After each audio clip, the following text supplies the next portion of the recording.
Every day, we walk past people who don't look successful, the ones in worn coats, old shoes, and faces marked by time. But what if one of those people was testing the world that judged them? Stories has two sides, the one the world sees, and the one the heart hides. This one begins in a little diner, tucked between a hardware store and a laundromat, where judgment was served faster than the coffee. And it begins with a waitress named Lena. The morning light spilled through the blinds of the maple diner, slicing across chipped tables and coffee rings that never seemed to fade. The old neon sign outside buzzed faintly, half-lit, the E in diner flickering on and off like it couldn't decide whether it still believed in itself. Inside, the air was thick with the smell of bacon grease and burnt toast. Plates clattered. A radio hummed an old song nobody really listened to. Behind the counter, Lena tied her apron and exhaled through her nose. She had been there since 6 a.m., pouring coffee, forcing smiles, pretending to care. At 28, Lena felt trapped. She had dreams once: college, travel, something artistic. But those dreams had been buried under rent, bills, and broken promises. Now, the diner was her stage, a small, greasy world where she played the same role every day, the impatient waitress with the fake smile. She looked at her reflection in the coffee machine, tired eyes, smeared mascara, hair tied in a messy bun that said, "I stopped trying." When the morning rush thinned, she leaned on the counter scrolling through her phone, pictures of influencers with soft skin and shiny lives. She sighed. "If I ever get out of here," she muttered, "I'll never look back." The bell above the door jingled. And that's when he walked in. He looked out of place. A man in his late 70s, maybe older. Gray hair slicked back, a weathered hat in his hand, and shoes that told a story no one cared to hear. Scuffed, cracked leather. Soles worn thin. The kind of shoes that had walked through life, not glided over it. He paused by the door, glancing around the diner with soft eyes that carried a lifetime of memories. Then he smiled, the kind of smile people used to give before the world grew crueler. Lena noticed him instantly and rolled her eyes. Another old-timer, she thought. The kind who orders one coffee and sits for an hour, taking up a table. She tugged her apron tighter, straightened up, and grabbed her notepad. "Morning," she said, voice flat.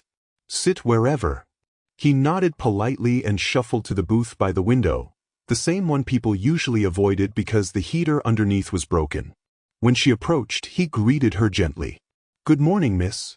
Lovely day out there." Lena didn't look up from her pad. "What can I get you?"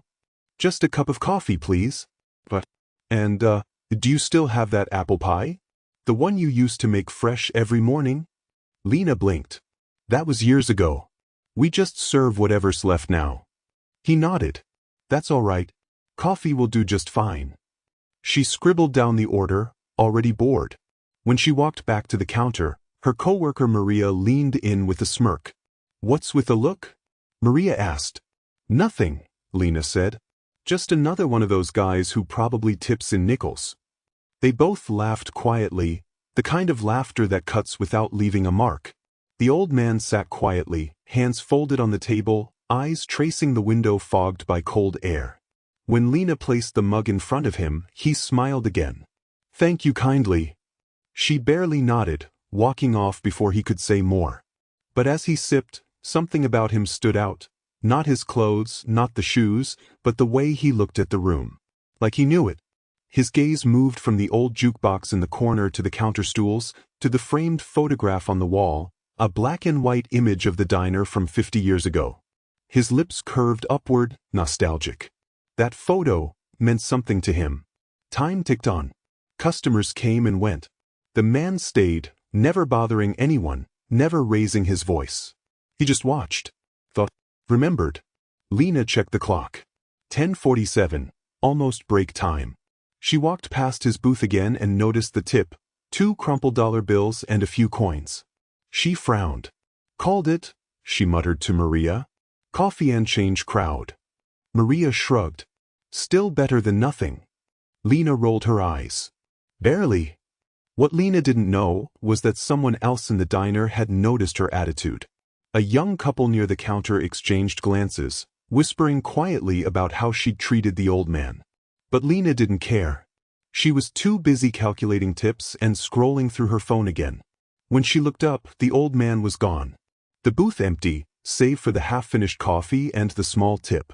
No goodbye. No complaint. Just gone.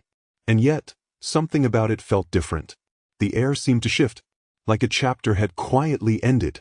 Outside, the old man stood by the sidewalk, buttoning his coat against the wind. He looked back at the diner once, a soft, knowing look, before walking toward a sleek black sedan parked at the corner. He opened the back door, where a man in a gray suit greeted him respectfully. "Everything ready, sir?" "Almost," the old man replied. "Just one more thing." He handed the man a folded piece of paper, an old menu from the Maple Diner. "I wanted to see if this place still remembered what kindness looks like." The suited man nodded. "And does it?" The old man smiled faintly. "Not today. But it will." He stepped into the car, the door closing softly behind him. Inside the diner, Lena poured herself another coffee, unaware that her life was about to turn upside down. Because sometimes, the richest lessons arrive dressed in the poorest shoes. And by the end of that day, the Maple Diner would never be the same again. The hours after the old man left felt like any other shift. But sometimes, life hides its lessons in plain sight, waiting for the right moment to turn the lights on. Lena wiped the counter for the 5th time, impatient, tapping her nails against the surface. The lunch crowd was rolling in, factory workers, 2 college kids, and a group of office staff who filled the place with noise and clinking glasses. The old man was long gone, or so she thought. Her manager, Tom, emerged from the kitchen wiping his hands on a towel. "Lena," he called, "make sure you keep that smile on today. Got word someone from the property company's coming to talk about the lease." She nodded half-heartedly. "Sure thing, boss." Property company. She barely cared. The diner had been barely breaking even for months. Rumors of a buyout had floated around for a while. In her mind, if the place sold, maybe she could finally find something better. At noon, a burst of laughter from table 3 snapped her out of her thoughts. The college kids were teasing her, light-hearted, but mocking. "Hey, coffee queen. Refill before finals kill us." She forced a grin, poured the refills, and escaped behind the counter. Maria nudged her. "You okay? You've been off all morning." Lena shrugged. "Just thinking about that old guy. I don't know why, but he kinda bugged me." "Bugged you how?" "I don't know. The way he looked at the place. Like it meant something." Maria chuckled. "Maybe he used to come here back in the day." "Maybe," Lena said, but her tone carried something heavier, guilt she didn't want to name. Around 2 o'clock, the crowd thinned again. The sun broke through the clouds, spilling light across the diner's floor.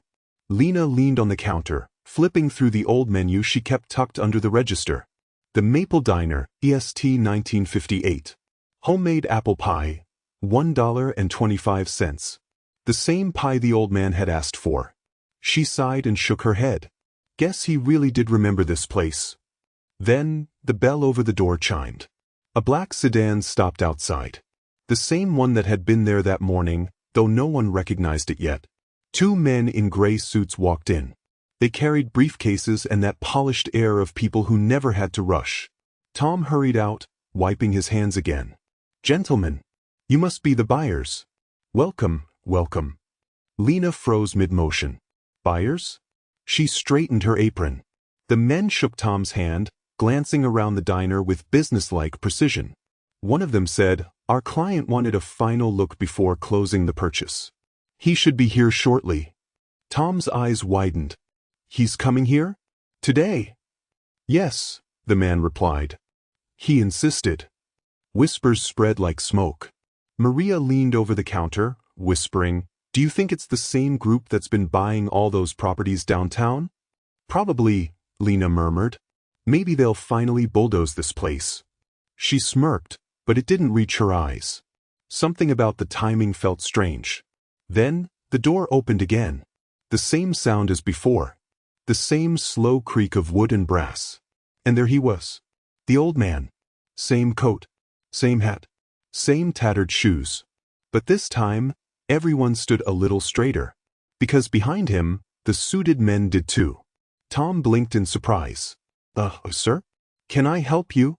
One of the suited men stepped forward. "Mr. Grant will be finalizing the purchase today." Lena's stomach dropped. "Mr. Grant?" The old man smiled softly. "Good afternoon, everyone. I trust the coffee's still hot." The entire diner fell silent. He walked slowly toward the same booth he'd used that morning. His shoes squeaked faintly on the tile, and each step seemed to echo louder than the last. Lena's heart pounded. Maria glanced at her, wide-eyed, whispering, "Wait, that's him? The buyer?" Lena couldn't answer. The old man sat, folded his hands, and looked around. "This place," he said quietly, "looks just as it did when I was 17. Tom chuckled nervously. "You've been here before then?" "Worked here," Mr. Grant replied. "Washed dishes after school. Learned how people treat each other when they think no one's watching." His eyes flicked briefly toward Lena. She looked away. The meeting lasted 20 minutes. Documents were signed, numbers confirmed. The men in suits spoke in low, respectful tones. The sale was done. When the pens lifted from the paper, Tom exhaled, smiling. "Well, sir, congratulations. You own the Maple Diner again." Mr. Grant nodded. "Feels right to bring it home." Then he stood. His posture, once humble, now seemed commanding. The weight of years turned into quiet authority. He turned toward the staff. "I owe everyone here my thanks for keeping this place alive." Then his gaze rested on Lena. "And my disappointment," he added softly. The air thickened. Lena swallowed hard. "Sir, He raised a hand. "You don't need to explain. I saw enough." He walked closer, his shoes leaving faint wet marks on the floor. "When I came in this morning, I wasn't testing the food. I was testing the heart of this diner. I wanted to see if the place that once gave a poor kid his first job still knew what kindness tasted like." Silence. Maria looked down.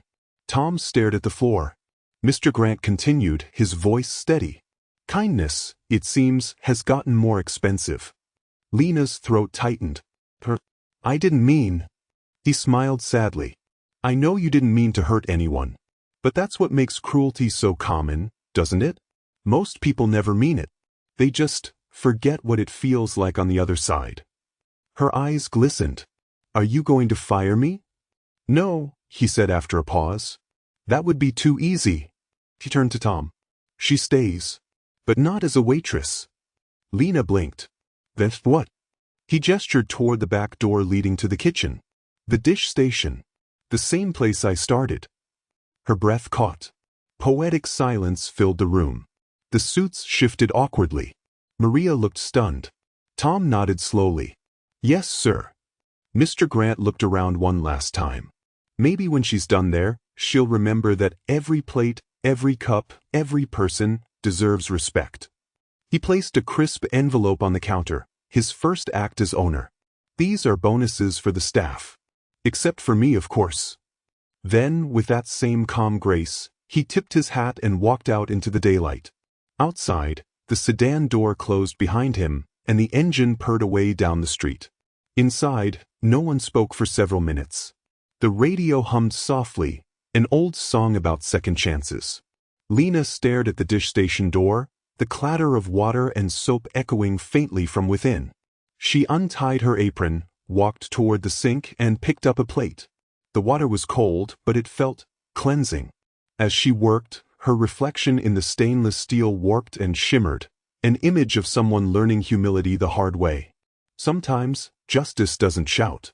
It whispers in the clink of dishes and the weight of silence, reminding us that the smallest gestures reveal the largest truths. Time has a way of humbling us. It sands down our pride, smooths out our arrogance, and turns embarrassment into understanding, if we're willing to learn.